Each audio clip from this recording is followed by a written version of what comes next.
이 시간 우리 함께 하신 우리 모든 성도 여러분들에게 하나님 은혜가 함께 하시기를 주의 이름으로 축원드립니다. 여러분 혹시 우리 폼페이라는 도시에 대해서 들어본 적 있으십니까? AD 79년 8월에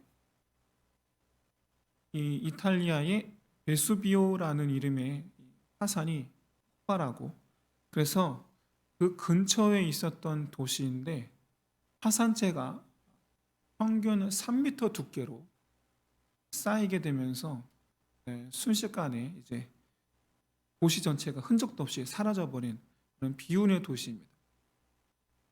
그 뒤로 이 쌓인 화산재가 굳어서 이제 언제부터인가 그냥 도로인 것처럼, 그냥 맨바닥인 것처럼, 그냥 산인 것처럼 여겨졌는데, 어쩌다가 그 위에 또 계속 또 도시가 세워지고, 그러면서 점차 이 자리에 과거 2000년 전 도시가 있었다라는 것이 다시금 세상에 알려지게 됐죠. 근데 이 폼페이 이 사건을 두고, 폼페이 도시가 흔적도 없이 사라진 사건을 두고 혹자는 하나님의 심판이다라고 그렇게 평가하는 이들도 있습니다. 왜냐하면 이 폼페이라는 이 도시가 과거 로마의 대표적인 휴양 도시이자 동시에 활락가로 유명한 도시였습니다. 그래서 소돔 성에 비견될 만한 그런 성적으로 굉장히 개방된 그런 도시였다고 합니다. 실제로 지금도 발굴 중에 있는데 공개된 사진 자료만 봐도 여러분이 그랬구나라고 아실 수 있는 것이, 발굴된 도시 벽에 그려진 그림, 그때 당시 그림이죠. 오늘날의 그런 이 성적인 어떤 이런 장면들이 표현된 그림들이 벽에 많이 그려져 있는 그런 공간이 많이 발견되고 있죠. 그곳이 이제 활락가였던 이제 장소입니다. 실제로 여러분, 이 많은 분들이 하나님의 진노 하면 떠올리는 게 심판이죠. 그래서 뭐 과거 있었던 홍수, 그리고 소돔과 고모라, 그리고 폼페이, 이렇게 있었던 자연재해를 우리는 하나님의 심판이다라고, 그래서 하나님의 진노하심이다, 그렇게 생각을 합니다. 또 우리 그리스도인들 치고 하나님의 진노하심에 대해서 두려운 마음이 없는 분은 아마 없지 않을까, 그런 생각이 듭니다. 이런 어떤 국가적인 차원의, 지역적인 차원의 이런 자연재해뿐만 아니라 개인적인 차원에서도 이게 하나님의 진노인가 싶은 그런 일들이 있죠. 전혀 생각지도 않았는데 갑자기 말기암이라는 그런 이야기를 듣거나, 또는 정말 생각지도 못한 그런 사건, 갑작스러운 뭐 교통사고라든가, 하루는 바람이 많이, 강풍이 많이 부는 날이었습니다. 그래서 그때 당시 여러분 아시지만 저희 차가 포르테였잖아요. 차를 몰고 가는데 정말로 갑자기 차에 쾅 하는 거예요. 간판이 떨어졌어요, 저희 차 위로. 그랬던 적이 있어요. 그런데 저희 앞범퍼에 살짝 긁힌 정도로 이제 끝났어요. 얼마나 다행인지. 저희 차 지붕 위로 떨어졌으면 저희 가족 어떻게 됐겠습니까? 참 그때 정말 10년 감수했다. 절로 나오는 소리가 하나님께서 우리를 지켜주셨다. 우리를 지켜주셨단 말이에요. 절로 나올 정도로 깜짝 놀랐어요. 그렇게 하늘에서 갑자기 이 간판에 떨어질 줄 누가 알았겠어요? 저희야 피했으니 다행이지만, 그런데 그런 사고로 인해서 만약에 피해를 입었다 그러면 당장 떠오르는 생각이 하나님의 심판, 뭐 이런 게 떠오르죠. 물론 뭐 그렇다고 해서 여러분 그런 뭐 여러 가지 그 모든 자연재해 그리고 또 모든 사건 사고 모든 질병이 그럼 하나님의 심판입니까? 그건 아니죠. 또 한편으로는 하나님의 심판인 경우도 있지 않을까요? 그러면 여러분 성경에서 말씀하는 하나님의 진노, 성경에서 말씀하는 하나님의 진노는 어떤 걸까? 과연 정말로 성경에서 말씀하는 하나님의 진노도 정말로 자연재해나 우리에게 사건, 질병 이런 걸로 우리를 심판하시는가? 여러분 근데 성경을 볼 때 하나님의 진노하심으로 가장 이 심판을 받은 그러니까 징계를 받은 민족은 아이러니하게도 유대인들이 이스라엘입니다. 하나님의 백성으로 일컬어지는 이스라엘. 그런데 여러분 이스라엘이 맞이한 그런 모든 자연재해나 질병은 항상 조건이 달려 있어요. 조건이. 그래서 그 조건대로 하면 쉽게 말하면 회개입니다. 회개하면 즉시로 그 모든 재앙과 질병을 멈추겠다고 하셨어요. 실제로 그랬죠? 멈췄죠? 하나님께서 일으키셨으니까 하나님께서 거두시기도 하는 거예요. 이런 경우를 가리켜서 우리는 심판이라고도 말하지만 조금 더 구분해서 표현하자면 하나님의 징계라고 말씀합니다. 징계. 어떤 이에게는 분명히 심판이었을 거예요. 잠언 3장 12절에서 대저 여호와께서 그 사랑하시는 자를 징계하시기를 마치 아비가 그 기뻐하는 아들을 징계한 같이 하신다라고 말씀하고 있어요. 또 계속해서 히브리서 12장 7절에서 하나님의 아들과 같이 너희를 대우하시나니 어찌 아버지가 징계하지 않는 아들이 있겠느냐.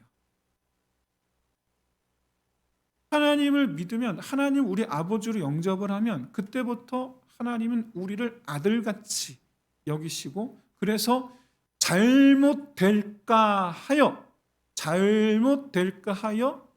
잘못된 길로 가면 다른 길로 가도록 치시는 거죠. 이런 걸 우리는 하나님의 징계라고 말씀합니다. 그래서 이런 징계는 반드시 회복시키시려는 목적이 담겨 있습니다. 그 징계에 순종하면 회복이 될 줄로 믿습니다. 징계에 순종을 하면 우리 영혼이 살 뿐만 아니라 다시 모든 것이 다 하나님 앞에 순적하게 형통케 될 줄로 믿습니다. 그래서 스위스의 유명한 복음주의 신학자인 에밀 브루너가 하나님의 진노에 대해서 여기서 말하는 진노는 징계죠. 하나님께 등을 돌린 사람에 대한 하나님의 징계는 사랑이다 라고 말씀하고 있어요. 사랑이다. 왜 그렇죠? 어떤 경우는 하나님께 등 돌린 어떤 사람은 그냥 내버려 두시는 경우도 있어요.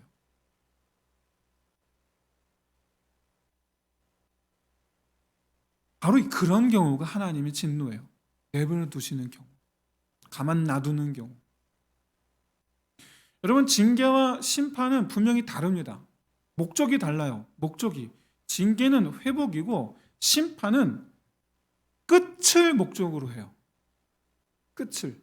그냥 끝내는 거예요. 그런데 오늘 본문의 18절의 말씀대로라면 원래 모든 사람은 다 하나님의 진노하심 아래 있다라고 말씀하고 있어요. 모든 사람이 다. 그러니까 모든 사람이 다 자기 죄로 인해서 하나님 앞에 우리는 다 무엇만 남아있는 인생이었습니까? 끝만 남아있는 인생이었어요. 원래는 그래서 우리 모든 사람에 있어서 하나님 어떤 분이십니까? 심판의 하나님이죠. 원래는. 하지만 하나님께서 한 가지 계획을 세우셨죠. 하나님의 창조를 다시 원래 목적대로 회복시키시려는 그런 계획을 세우시고, 그래서 하나님의 창조의 세계에, 하나님의 피조물 가운데 하나님께서 이 세상을 다스리라 맡기신 사람에게 하나님의 피를 흘려주시기를 작정하셨죠. 그래서 이 예수 그리스도의 피 흘림은 모든 사람이요, 대상이 모든 사람이요, 모든 사람을 구원하고 싶어 하시는 하나님의 자비하심, 긍휼하심이라고 말해요. 그래서 어떤 사람에게는 하나님께서 심판의 하나님이 아니라 사랑의 하나님으로 나타내 주시죠. 그러면 사랑의 하나님으로 나타내 주신 사람이 누굽니까? 바로 이 자리에 있는 저와 여러분인 줄로 믿습니다. 예수 그리스도의 그 피 흘리심, 정말 누가 뭐래도 우리는 하나님의 진노 아래에서 예수 보혈의 피 아래로 우리는 피신, 저는 피신했다라고 이렇게 표현하고 싶어요. 피신함으로 이제는 더 이상 하나님 우리에게 심판의 하나님, 진노의 하나님이 아니라 사랑의 하나님, 사랑의 하나님으로 우리 가운데 함께 하신 줄로 믿습니다. 여러분, 우리에게는 더 이상 심판의 하나님이 아니에요. 사랑의 하나님이에요. 물론 그 사랑의 하나님이시기 때문에 징계는 하시죠. 그러나 그렇다고 해서 그 순간, 나를 징계하신 그 순간에 그 하나님이 심판의 하나님입니까? 아니죠. 사랑의 하나님이시죠. 하지만 여전히 누군가에게는 심판의 하나님입니다. 여전히. 누굽니까? 하나님을 인정하지 아니하고 자기 외에 다른 사람들의 피를 흘리게 하는 이들. 내가 요즘에 뉴스 보니까 무서워졌어요. 산다라는 게. 전세 사기, 빌라 왕. 이제 이 정도 얘기하면 여러분 무슨 얘기인지 아실 거예요. 깜짝 놀랐어요. 한순간에 전 재산을 날린 사람들. 오피스텔에 전세 사기 또는 월세 사기. 깜짝 놀랐어요. 우리나라의 법에 이런 허점이 있구나라는 것을 새삼스럽게 알았고, 그것들을 이용해서 많은 사람들이 피눈물을 흘리게 하는 이들이 많다라는 것에 대해서 깜짝 놀랐어요. 그렇다면 여러분, 그런 이들은 과연 하나님을 알지 못하는 사람들일까요? 여러분, 하나님을 믿지 않는다라는 말하고 하나님을 알지 못한다라는 말은, 여러분, 이건 전혀 다른 문제입니다. 같은 문제가 아니라 다른 문제예요. 알지만 안 믿는 것과 몰라서 안 믿는 것은 분명한 차이가 있죠. 앞서 언급한 에밀 브루너와 동시대의 같은 나라 스위스 신학자인 칼바르트는 굉장히 유명한 사람입니다. 신학계에서. 이 칼바르트는 인간은 완전히 타락하고 썩었기 때문에 하나님을 알 수 있는 능력도 없고 뿐만 아니라 알지도 못한다라고 그렇게 말했어요. 하지만 바르트하고 동시대 사람이라고 그랬어요. 브루너가 그에 대해서 반대를 합니다. 브루너는 뭐라고 말하느냐? 하나님은 사람의 마음에 하나님을 알만한 지식을 넣어주셨다. 여러분, 이 두 사람의 논쟁이 굉장히 중요합니다. 왜냐? 하나님의 심판과 관련이 있기 때문에 그래요. 하나님을 알지 못한 사람이 하나님을 믿지 않았다. 나는 들어본 적도 없으니까 알지도 못했으니까.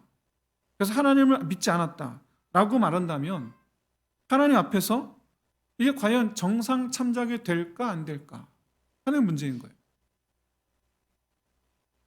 그런데 성경은 엄밀히 말하면 정확하게 에밀 브론의 편을 들어주시죠. 뭐라 말씀합니까? 우리가 오늘 읽은 성경 본문이에요. 19절 말씀이죠. 이는 하나님을 알만한 것이 그들 속에 보임이라. 하나님께서 그들에게 보이셨느니라. 하나님께서. 여러분, 인간은 본능적으로, 모든 인간은 본능적으로 신적 존재를 인정하죠. 인정하고 심지어 어떤 사람은 적극적으로 신적 존재를 찾아 헤매고 있습니다. 그 과정에서 무수히 많은 우상들을 만들어내고 있죠. 만들어내왔고 만들어내고 있고. 그런데 하나님은 우상들을 미워하십니다. 싫어하십니다. 왜 그러느냐? 여러분, 이 우상들은 한결같이 신을 찾는 사람의 필요에 의해서 만들어진 것들입니다. 사람의 본능 하에, 본능 안에 있는 이 하나님을 아는 이 지식이 우리 본능 안에 있을 뿐만 아니라 우리 자연 만물 속에서 우리는 하나님의 그 솜씨를 발견할 수가 있고 그것을 통해서 하나님 어떤 분인지를 깨닫습니다. 우리 미술 작품들이 있단 말이에요. 그 많은 미술 작품들. 근데 작품들마다 작가들의 세계관, 작가들의 성향이 녹아 있어요. 그래서 우리는 미술 작품을 관람하면서, 작품을 감상하면서 또 어떤 그 작가의 어떤 이런 심리 상태까지도 우리는 알 수가 있어요. 마찬가지로 우리는 하나님께서 만드신 이 세계를 통해서 하나님의 어떤 분이신가를 알 수가 있어요. 하나님 어떤 마음으로 세상을 창조하셨는지를 알 수가 있어요. 사랑하는 성도 여러분, 이 세상은 철저하게 하나님께서 하나님과 우리 사람을 위해서 지으신 세계인 줄로 믿습니다. 그러니까 하나님은 누구를 마음에 품고 세상을 지으셨습니까? 우리를 마음에 품고 세상을 지으십니다. 우리를 품고. 이렇게 여러분, 분명히 우리에게 충분히 하나님을 알 수 있게 하셨음에도 불구하고 많은 사람들이 고집을 꺾질 않아요. 그럼 하나님의 진노가 어떤 이들을 향해 있느냐? 그런 이들을 향해 있는 거예요. 그러면 여러분, 많은 사람들은 왜 고집을 꺾지 않을까? 여러분, 우리가 예수 그리스도의 보혈의 피를 뒤집어 쓰기까지 그 과정이 결코 쉽지 않습니다. 저와 여러분이 서로 경험했듯이 일단 첫 관문 첫 단계에서부터 일단 쉽지가 않아요. 우리 어떠한 하나님 앞에 우리가 어떠한지를 깨닫고 그것을 인정해야 하기 때문에 쉽지가 않아요. 잘나고 예쁜 모습만 인정할 것이 아니라 정말 그야말로 우리 찬송가 가사처럼 더럽기가 한량없는 정말 추악한 이런 우리 자기 자신을 인정해야 되거든요. 많은 분들이 이렇게 말합니다. 내가 도대체 뭘 잘못했냐. 부부간에 상담을 하러 옵니다. 그러면 똑같습니다. 서로 둘 다 자기는 잘못이 없어요. 서로. 자기를 인정한다라는 것이 여러 가지 이유로 인정한다는 정말 힘들어요. 하려고 하지를 않아요. 여러분, 원래 하나님의 진노 아래 있을 수밖에 없었던 그 원래 그 내 모습을 인정한다. 심지어 남들이 알면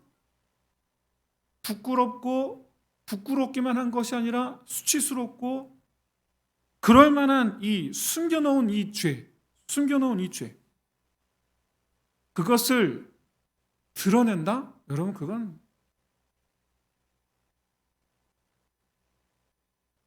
또한 우리의 본성이 우리의 죄가 밝히 드러났을 때 우리의 본성은 나름대로 또 그거에 대한 변명거리를 또 이렇게 준비해 놓는 것이 또 우리 본성이죠. 변명거리. 변명이라는 것이 뭐냐?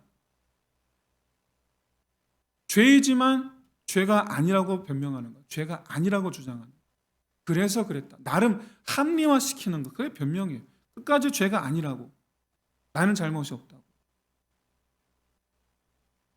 이렇게 여러분 자꾸 이 변명 뒤에 숨으려는 본성을 이겨내야 돼요. 그래야지 회개 자리에 나올 수가 있어요. 회개 자리에. 첫째로 내 죄를 인정하는 것 자체가 원래 어려운데 설마 그것이 죄로 드러났다고 할지라도 그것을 각종 변명으로 죄를 덮으려고 하는 그 본성까지도 이기고 나오는 자리가 회개의 자리예요. 그것까지 다 극복하고 맞습니다. 다 내 죄입니다. 그에 따른 대가를 내가 받겠습니다. 라고 용기 있게 인정하고 나오는 사람이 여러분 얼마나 있겠습니까? 얼마나 있겠어요?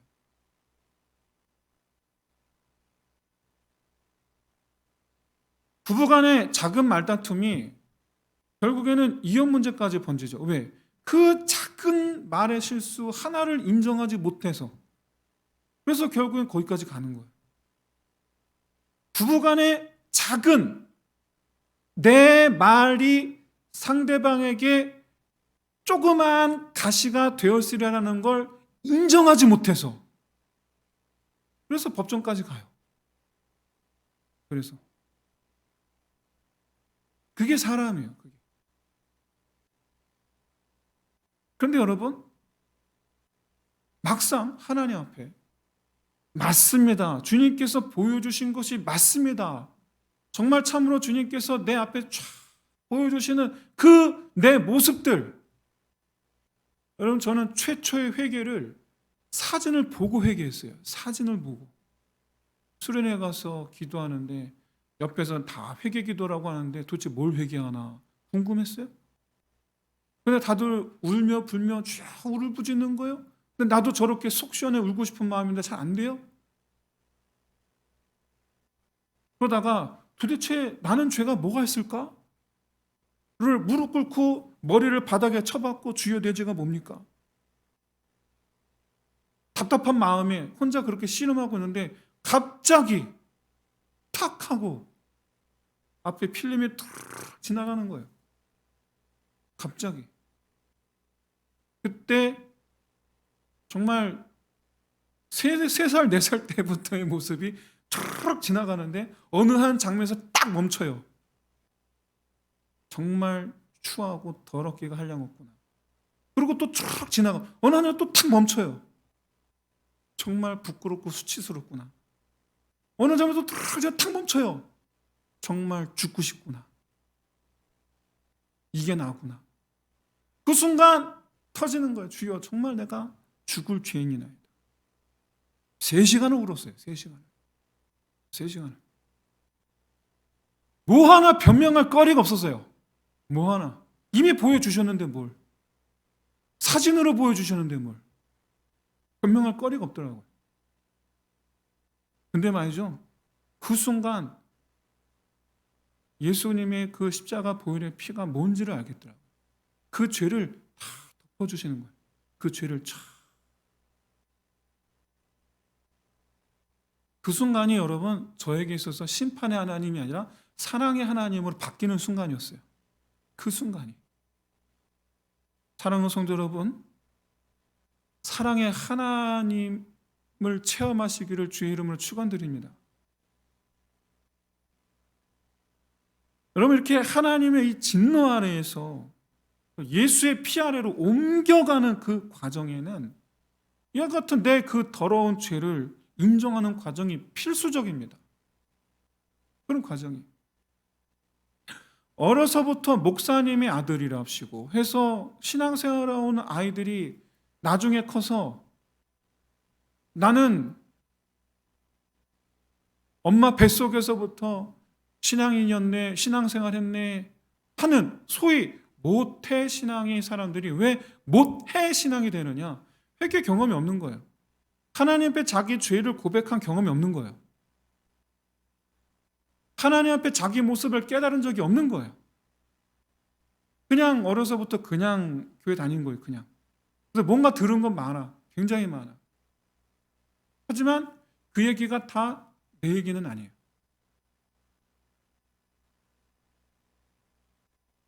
사랑하는 성도 여러분, 하나님께서 나를 발가 벗기심이 은혜인 줄로 믿습니다. 나를 실오라기 하나 걸치지 않는 모습으로 완전히 발가 벗기시, 그 순간이 정말 그야말로 내 평생에 나를 완전하게 새롭게 하시는 은혜의 시작인 줄로 믿습니다. 그제서야 비로소 하나님께서 내 그 숨겨놓은 철저하게 가렸던 내 그것들을 완전히 발가 벗기시고 나서야 비로소, 그래서 내가 그것을 보고 깨닫고 그랬지, 내가 그랬지 할 때서야 비로소 예수의 피로 된 의의 옷을 입혀주시는 줄로 믿습니다. 여러분 잊지 마십시오. 죄라는 것으로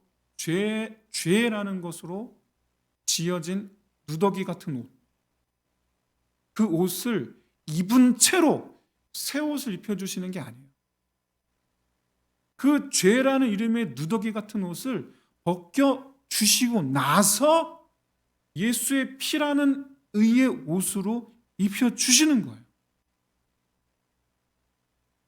이런 이 회개의 과정은 자기 죄를 인정하지 않는 이들에게는 애시당초 처음부터 말이 되지 않는 일이에요. 애시당초. 그러니 여전히 하나님의 진노 아래 있을 수밖에 없죠. 여전히. 그런데 여러분 아이러니하게도 하나님의 사랑 안에 있는 이들이 하나님의 진노 아래 있는 이들을 부러워하는 경우가 종종 있습니다. 언제 그러느냐? 하나님의 진노 아래 있는 이들이 소위 이 세상에서 잘 될 때 그걸 부러워합니다. 여러분 하나님을 거절하고 하나님을 경외하지 않는 이들에 대한 하나님의 진노하심은 내버려 두심으로 나타납니다. 내버려 두심. 가만 내버려 둡니다. 24절을 보시면 정욕대로 그 더러움에 내버려 두신다. 정말 그야말로 쾌락을 쫓는 상태 그냥 그대로 두셔요. 그냥 그대로. 두 번째로 26절에 부끄러운 욕심에 내버려 두사. 세상을 쫓는 상태 그대로 내버려 두세요. 그대로. 이 세상에서 부유하게 되고 높아지고 남들에게 자랑할 것이 많아지기를 추구하고 그냥 그대로 내버려 두세요. 그래서 실제로 자랑할 것이 많아지게 그냥 내버려 두세요. 28절에 보시면 하나님을 상실한 마음 그대로 내버려 두신다고 했어요. 하나님을 알게 하지 않으세요. 그냥 그대로. 여러분 이 세상에서 하나님을 믿지 않으면서 그리고 불의하면서 형통한 사람들에게 하나님의 심판이 나타나질 않아요. 하나님의 징계가 나타나질 않아요. 그리고 그들의 원대로 다 이루면서 살아요. 여러분 이런 것을 볼 때에 하나님의 징계를 받는 그런 하나님의 자녀들의 눈에는 얼마나 불공평합니까? 얼마나 불공평해요. 하지만 로마서 2장 5절에서 그런 이 세상의 형통을 누리면서 이 계속해서 불의를 행하는 이들에게 그들의 그 행위에 대해서 사도 바울이 뭐라 말씀합니까? 쌓이고 있다. 쌓아두고 있다. 하나님의 진노를 쌓아두고 있다. 사랑하는 성도 여러분, 이 진노를 쌓아두고 계시는 하나님의 마음 상태는 뭘까요? 진노를 쌓아두고 계신 하나님의 마음 상태. 시편 기자는 이렇게 말씀하고 있습니다. 시편 우리 18편 7절 8절에서 그의 진노로 말미암아 진노 중에 그의 코에서 연기가 오르고 입에서 불이 나와 사름이여 그 불이 수출 피었도다. 그의 코에서 연기가 나오는 상태. 여러분 상상해 만화를 한번 상상해 보세요. 코에서 콧김이 뜨거운 콧김이 훅 나오는 상태. 근데 그 입에서 나오는 그 숨으로 인해서 빛의 불이 달궈주고 있는 그런 상태. 언제까지 그 상태를? 그가 그렇게 해서 내 앞에 올 때까지. 그럼 여러분, 그렇게 해서 그가 내 앞에 오면, 여기서 나라는 하나님이죠. 그렇게 해서 그가 하나님 앞에 오면 어떻게 되겠습니까? 끝나는 거예요. 그냥 끝. 그냥 끝이에요.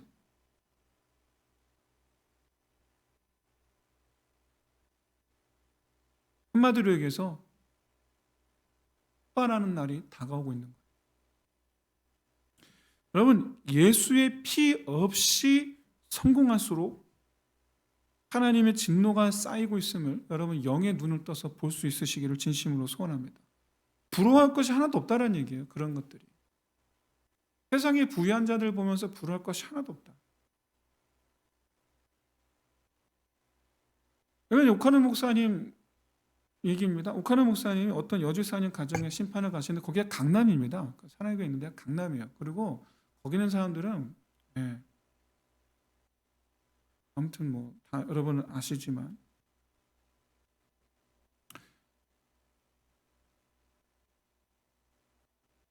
오정현 목사님이 이제 이 담임이 되시고 나서 얼마 있다가 이 어느 곳에 가서 말씀을 하시는데 뭐 자랑이시겠지만 자기 교회 법조계에 계신 분들, 변호사, 판사, 검사, 법조계에 계신 분들이 자기 교회에 500명 있대요.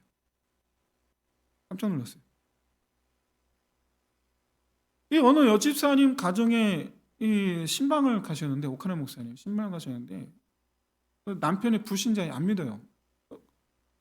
근데 그 남편이 아주 사업이 아주 굉장히 이제 성공해서 아주 사업가, 굉장한 사업가로서 봤더니 아주 의리의리한 집에, 강남의 네로나 하는 그런 의리한 집에 아주 아름답게 꾸며놓은 집에 그런 살고 있는 그런 가정이었다고 합니다.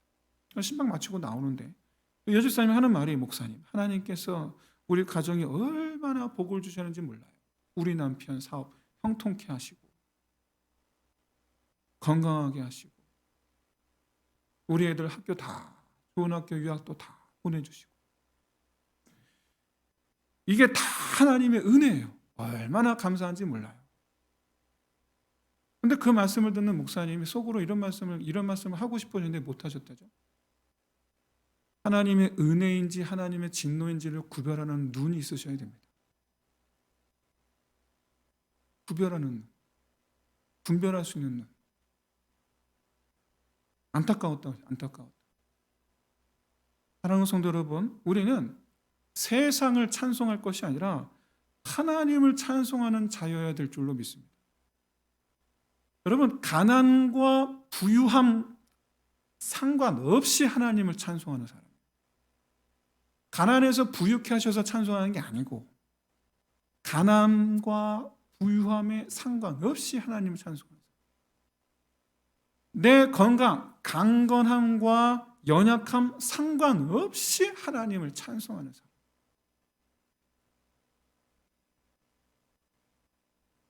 저는 그 이지은 자매, 너무나 유명한 자매님이죠.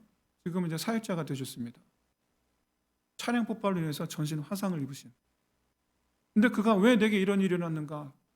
침대에서 묵상하는 가운데 차라리 죽게 놔두시지.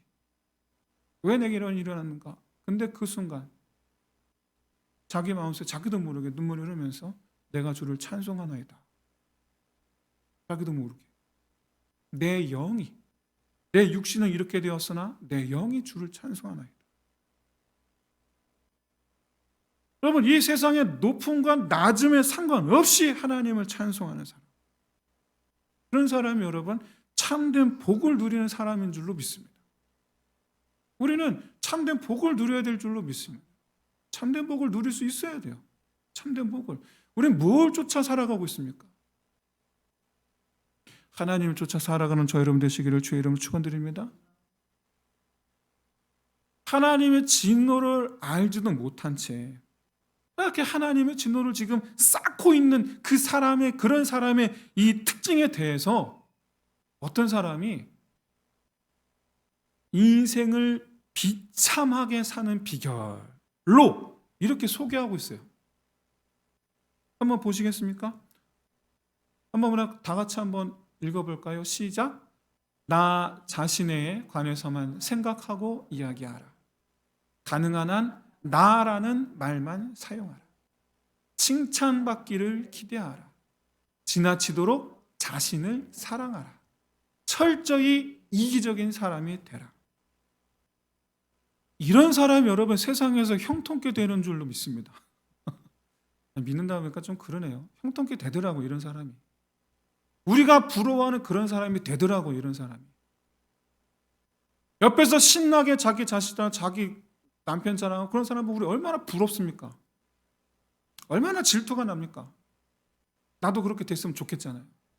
그게 우리 본성이에요. 세상을 쫓는 사람의 마음이에요. 그러나 우리 그리스도인들은 그런 일을 바라보며 우린 복을 빌어줘야 됩니다. 주여 이런 이가 주를 믿게 하옵소서.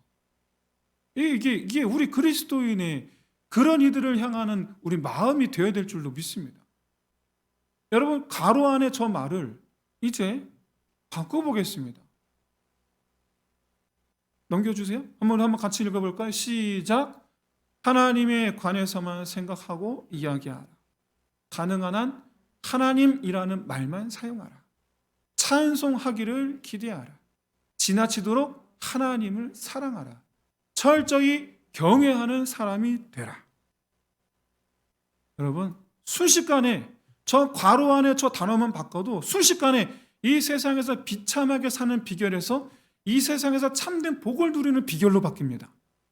순식간에 바뀌어요. 바로 나 중심에서 하나님 중심으로, 나 중심에서 하나님 중심으로 이동하시기를 진심으로 소원합니다. 그러면 인생이 바뀌어요. 인생이. 그야말로 이 세상을 정말 그야말로 이 자기는 즐거운 줄 알았죠. 자기는 다 가진 줄 알았죠. 그러나 그 인생이 얼마나 비참한지를 언젠가는 깨닫게 되겠죠. 그러나 우리는 좀 부족하죠. 그러나 그 가운데에서 아쉬움 없는 모든 것을 다 누리는 참된 복된 그런 인생을 살게 될 줄로 믿습니다. 여러분 하나님 중심으로 사는 사람의 이 영향력은요, 나 중심에 있는 사람들을 움직이는 능력이 있습니다. 우리가 진실로 하나님 중심으로 살아가면 내 주변에 있는 나 중심의 사람들을 움직일 수가 있어요. 제가 예전에 다니던 교회입니다. 섬기던 교회. 어떤 여자 성도가 교회에 등록을 했습니다. 그래서 교회 다닌 적이 있으십니까? 우리 물어봤더니 이 교회 처음 나왔습니다.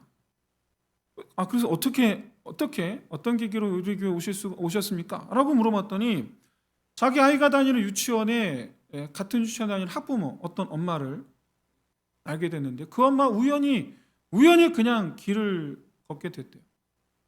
어느 날 집에 같은 방인가 봐요.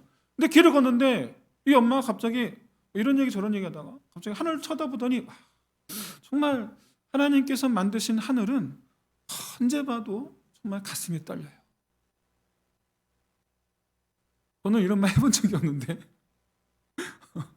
갑자기 하늘 쳐내요. 하늘 보면서 하나님 만드신 하늘은 어찌나 이렇게 제 가슴이 떨리는지, 이렇게 혼잣말인 건지 아니면 나들으라고 하는 말인 건지. 근데 그 말을 듣는 순간 자기가 충격을 받았다라는 거예요. 자기가 내가 볼 때는 그냥 아무 의미 없는 그런 무미건조한 그런 하늘인데 저기 저렇게 이 감격스러운 이 감동스러운 장면이 있는가? 어떻게 그럴 수가 있는가? 예수 믿으면 뭔가 다른 게 있는가? 그래서 그 엄마를 쫓아서 교회로 왔다는 거예요. 사랑하는 성도 여러분, 아직 하나님의 진노 아래에서 깨닫지 못한 채 세상을 쫓는 이들을 내가 있는 이 십자가 아래로 달려오게 만드는 사람 되시기를 주의 이름으로 축원드립니다. 우리가 그런 사람들을 위해서 뭘 특별한 걸 더 해야 되느냐? 아니, 없어요. 있다면 복음 전하는 것. 그 외에는 없어요. 특별히 뭐 더 해야 될 게 없어요. 그저 평소처럼 살면 됩니다. 하나님 중심으로. 무슨 얘기를 하든 하나님을 말하고, 내 입에서 나오는 말은 내가 기대하는 건 늘 항상 하나님 찬송하기를 기대하고, 그냥 그렇게 하나님 중심의 평소의 모습으로 살면 됩니다. 그렇게 평소처럼 하나님을 경외하고 찬송하며, 그러면 우리 자신도 영적으로 행복하고, 그리고 그런 나를 통해서 정말 그야말로 하나님의 능력이 함께 하시며 세상 중심, 나 중심에 있는 이들을 하나님께로 인도하는 강한 역사가 나타나게 될 줄로 믿습니다.